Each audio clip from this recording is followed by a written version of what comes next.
Yo les potes, bienvenue dans cette nouvelle vidéo, on est avec Nono, salut Nono. Salut Sacha. Alors Nono, beaucoup de choses à parler, déjà on va parler de l'information d'hier soir, de la future vente ou pas de l'Olympique de Marseille. Donc depuis hier soir, les rumeurs sur la vente du club phocéen ont été relancées, et encore une fois, le clan McCourt a vite réagi. Donc hier, les supporters de l'OM ont vécu une journée riche en émotions sur le terrain au niveau du mercato. Les noms de Marcelo, qui vient de quitter le Real Madrid, et de Julian Alvarez de Manchester City ont été cités pour renforcer leur attaque et leur défense. Deux noms séduisants à l'heure où Pablo Longoria cherche à monter une équipe compétitive, on va dire, pour disputer la Ligue des Champions. Donc on va parler un petit peu de l'OM aujourd'hui. Pourquoi ? Parce que ça peut être intéressant de juger un petit peu des personnes qui nous jugent nous-mêmes alors qu'ils pourraient rentrer dans le même moule.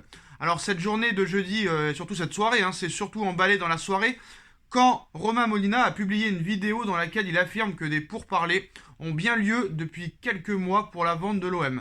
Des mois après le feuilleton Ajroudi, ce sujet sensible est donc de retour. Et comme à chaque fois, l'hypothèse d'un rachat par les Saoudiens a fait fantasmer les fans.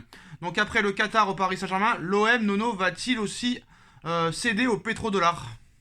Je pense que c'est l'issue finale. Tôt ou tard, McCourt vendra. Faut pas oublier que McCourt, quand il est arrivé, il était milliardaire. Aujourd'hui, il ne l'y est plus. Ça lui coûte un bras et demi. Donc je pense que, je sais pas quand, mais je pense que tôt ou tard, l'OM sera vendu. Alors dans les colonnes de la Provence, le clan McCourt a rapidement réagi, agacé par cette nouvelle rumeur. Alors ce qui est marrant, c'est que avant que le clan McCourt réagisse, Romain Molina avait prévu qu'ils allaient réagir très vite pour démentir. Donc c'est ce qui est en train de se passer. Oui, mais à chaque fois, le clan McCourt réagit. À chaque fois, il dément. Mais je pense que tôt ou tard, il vendra. Alors Romain Molina parle depuis plus de 2 ans de cette histoire, mais il a bien expliqué hier qu'une vente d'un club ne se passe pas du jour au lendemain. Il y a beaucoup de choses à faire. Ça c'est certain. Alors agacé par cette nouvelle rumeur, l'entourage de l'homme d'affaires nord-américain a fait savoir au quotidien que tout cet emballement était totalement faux. Une fois encore, le clan McCourt dément. Et ce n'est pas tout, puisque le propriétaire de l'OM envisage d'éventuelles poursuites judiciaires à l'encontre de Romain Molina et de tous ceux relayant ce type de rumeurs. Enfin, Pablo Longoria est attendu à Boston la semaine prochaine pour évoquer le futur de l'OM à long terme avec McCourt. Alors, c'est pas parce que je l'apprécie, mais je ne sais pas pourquoi, je suis plutôt du côté de Molina dans cette histoire, Nono. Molina, il nous a prouvé jusqu'à maintenant qu'il avait des informations excellentes. Quant à l'OM, l'OM, s'ils veulent vraiment jouer dans la cour des grands, ils seront obligés de vendre tôt ou tard. Tiens, Nono, faut que tu m'expliques quelque chose. Depuis 2 ans que les gens parlent de ce dossier, t'as l'impression que quand t'en parles, tu parles d'un truc très très grave, ce qui se passe dans le monde. C'est bon, on a le droit de parler d'une éventuelle vente de l'OM et de n'importe quel club, N'importe quoi, ça.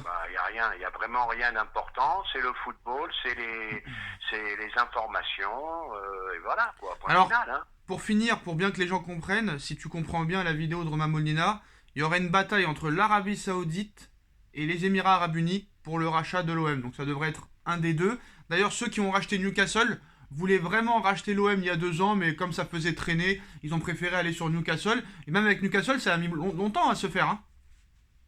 Oui, ça a duré longtemps parce que c'est pas facile d'acheter un club. Et puis, je vais te dire, il faut voir quand même qu'aujourd'hui, une grosse majorité des gros clubs, les propriétaires sont du Moyen-Orient.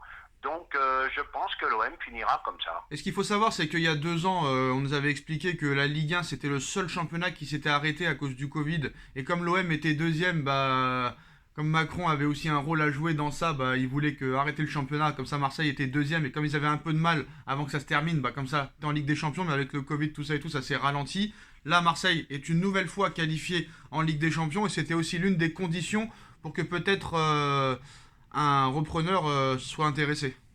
La Ligue des Champions est très très important pour un repreneur. Donc voilà, après ce sera pas l'ancien homme d'affaires tunisien qui était intéressé, ce sera soit l'Arabie Saoudite, soit les Émirats Arabes Unis. L'AS Saint-Etienne aussi devrait être racheté, mais Molina a expliqué que Saint-Etienne, Romeyer et Cayazo, ils auraient dû vendre il y a 2 ans, ils auraient touché 4 fois plus que maintenant qu'ils sont en Ligue 2. Là, je suis d'accord avec lui. Saint-Etienne, qu'est-ce que ça vaut aujourd'hui? Avec les incidents qu'il y a eu pour le match de barrage, je pense qu'ils vont prendre quelques points dans la tête. Donc, ça peut refroidir les éventuels repreneurs. On verra, mais en tout cas, ça va me faire marrer s'ils sont rachetés. Qu'est-ce qu'ils vont dire maintenant alors qu'ils seront dans la même situation que le PSG normalement s'ils sont rachetés par les Émirats Arabes Unis ou par les Saoudiens normalement? Ah bah là, les critiques seront plus difficiles. Bon, non, on va parler un peu du Paris Saint-Germain. Réunion pour Mukiele qui pourrait débarquer dans les prochains jours au Paris Saint-Germain. Une somme de 15 millions d'euros pourrait être proposée au Red Bull Leipzig. Apparemment, le PSG et le joueur sont d'accord. Maintenant, il va falloir se mettre d'accord avec le Red Bull Leipzig. Le Red Bull Leipzig en voulait 10 millions. Mais comme il n'y a que le PSG qui s'y intéresse, bah, c'est plus 10 millions, c'est 25 millions d'euros, nono. Pareil pour Paul Pogba, on nous explique qu'il est proche de la Juve, mais en fait, une rencontre va avoir lieu à la Juve pour que la Juve le fasse changer d'avis, parce que son premier choix est Paris. Pareil pour Ousmane Dembélé, tout le monde est clair, il finira aussi au PSG. Mukiele, Pogba, Dembélé, 100% français. Qu'est-ce que ça t'évoque? Eh ben, des gros renforts. Maintenant, il faut voir la suite. Dembélé à 100%, oui. Pogba, le même qu'en équipe de France, oui. Et le petit Mukiele, une grande promesse. Alors on va parler un petit peu du match de Léo Messi, on va parler aussi de l'affaire Mbappé hier qui a démenti directement. Ton grand ami Jérôme Roten, l'ancien grand joueur de football aux multiples ballons d'or Jérôme Roten, a parlé de Messi hier en expliquant que Messi n'était pas heureux au Paris Saint-Germain, sinon il jouerait comme avec l'Argentine. Réponse de Nono. Eh ben, j'en ai plein le cul de Roten. Il croit tout savoir, un melon vraiment incroyable. Eh ben, il s'est pas aperçu que malgré tout, malgré que ça soit Messi, il lui fallait quand même un certain temps pour s'adapter. Hein, rappelons-nous de Rai, combien il a mis un an pour donner sa pleine mesure. Donc voilà, ça peut arriver. Ça peut être vrai aussi ce qu'il dit, non? Et ça peut être vrai. Mais alors si c'est vrai, c'est grave parce qu'il ne fallait pas signer. Voilà. Alors Seko Fofana est ciblé par le PSG. Ouais mais s'il signe pas à Paris, il finit où? Il y a personne qui le prend. Eh ben il allait jouer gratuit au Barça. Faut arrêter avec ces Oh, je suis pas conneries-là. sûr. Malheureux avec 40 millions par an, non. Je suis pas sûr qu'il aurait joué gratuit pour le Barça. Eh ben voilà. Personne joue gratuit maintenant. Seko Fofana est ciblé par le PSG en cas d'échec dans le dossier Aurélien Tchouaméni. Eh ben je vais te dire, pour moi Fofana est aussi fort que Tchouaméni. Pour moi, hein. Donc pas mécontent. Alors je sais, qu'il le fasse. alors je sais pas s'il est plus fort que Tchouaméni, mais en tout cas il est plus fort pour moi à l'heure actuelle que Gay, que Paredes, que Herrera et que d'autres joueurs. Ah bah là on est d'accord, il dépasse tous les milieux actuels du PSG. Et moi honnêtement mon avis, on devrait même le cibler, même si Tchouaméni vient. Honnêtement. Bien sûr, bien sûr. Voilà. Tchouaméni, Fofana, allez venez à la maison. Non mais c'est comme ça que je dirais, hein. Pourquoi attendre que Tchouaméni se soit fait? Vas-y dessus. Alors on sait que l'OM aussi et Lyon sont intéressés, mais bon, comme Lyon ne joue pas la Ligue des Champions, voilà. Après, c'est sûr que lui, il serait plus titulaire à Marseille qu'à Paris, mais bon.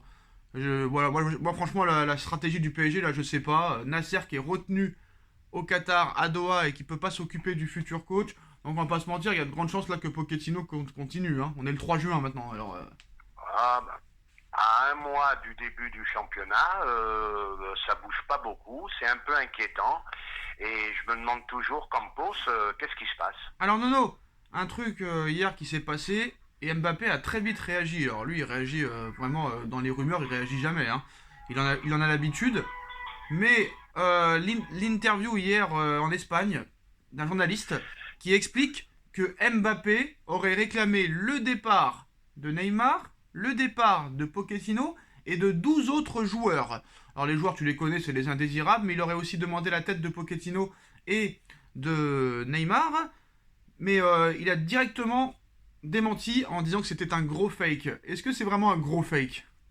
Oui, je pense que c'est un gros fake parce qu'il peut quand même pas se permettre d'avoir tous ses pouvoirs quand même absolus.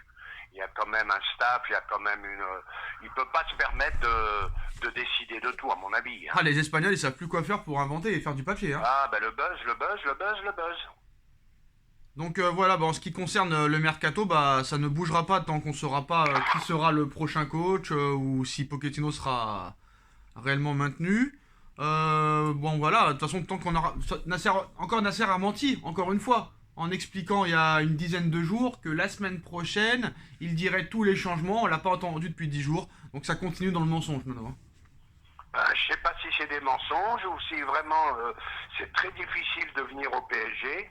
Mais il a menti, Nono. Il a menti, ça fait 10 jours maintenant, il avait dit la il semaine avait prochaine. dit la semaine prochaine, je vous annonce Voilà. déjà plein de nouveautés et il n'y a rien qui vient. Donc c'est un menteur, c'est un club de menteurs. Voilà, c'est tout. Voilà, Ouais, pas ouais. d'entraîneur, pas de directeur sportif pour l'instant. On ne sait même pas si Leonardo est licencié ou Attends, mais non, pas. non, même si Campos y vient, il aura pas le titre oh, j'arrive plus à parler. Il sera pas directeur sportif. Honorifique. Voilà, ce sera pas le directeur sportif, ce sera un conseiller ou je ne sais pas quoi. Donc, à un moment donné, ça marche à l'envers complètement, hein. Ouais, c'est géré bizarrement. Ils vont C'est nous géré inventer un truc, bizarrement. tu sais, comme à l'époque de Kluivert en 2016, directeur du football. Là, ce sera, je sais pas, autre chose, tu vois. Eh ben, quand j'ai vu les efforts qu'ils ont fait pour prolonger Mbappé, je pensais que ça allait bouger. Peut-être que je me trompe, ça bougera un peu plus tard, mais pour l'instant, point d'interrogation. Hein. Ouais, bah voilà, faut rester prudent, honnêtement. Voilà les postos, hein. Dites-nous en commentaire ce que vous en pensez. On like, on partage, on commente, on s'abonne. On remercie Nono d'avoir été là et on se retrouve très vite pour une nouvelle vidéo. Salut Nono et tchuss à tous. Salut Sacha, merci.